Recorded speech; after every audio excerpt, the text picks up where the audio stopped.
Operation Iraqi Freedom. It feels good to know that, we're not forgotten and it's still very relevant to so many people.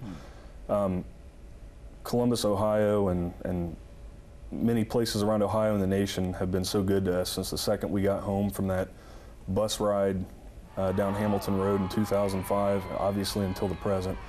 Nobody's forgotten us, and most importantly, nobody's forgotten any of our fallen or wounded brothers. Jeffrey Valentine is one of a handful of former Lima Company members who continue to serve, now as Franklin County deputies, united by a tragic bond. It's just nice to see a community and people take the time out to remember the guys who gave the ultimate sacrifice and gave their lives, not having the opportunity to raise their own children. And for somebody who never even knew them to step up to the plate and help their children out means so much. They even stand behind the soldiers, sailors, and airmen who didn't make it home as well.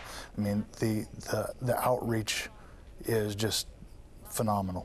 I mean, you can't put into words what it means to veterans to have that kind of outreach towards us. The 23 Lima Company Marines who died in Iraq were young men, many who left behind very young children.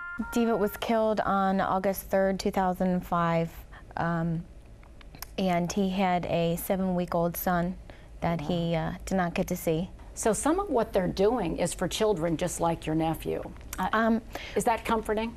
It's very comforting, it's very powerful, and it's very motivating.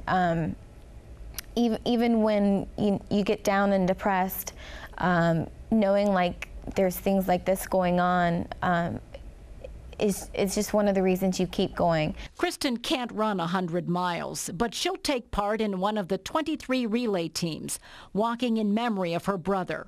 And so will their 90-year-old grandmother. Because I remember David being a runner, and I said he loved it, and I said, I'm a walker, and I just joined.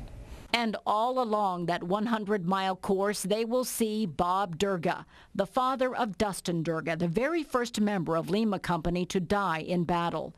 Durga will be carrying a flag given to him by his father. It flew over the United States Capitol. And it was always my intent to give that flag to Dustin when he got home from Iraq. That flag has been everywhere with me. It was at the base when the guys deployed.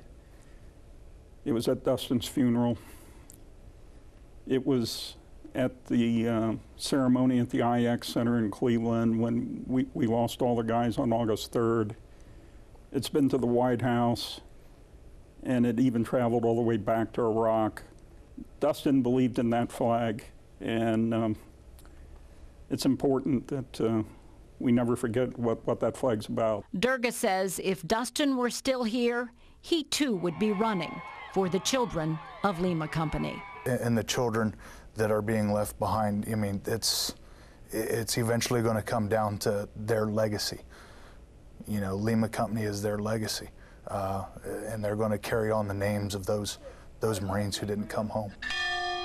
Colleen Marshall, NBC4.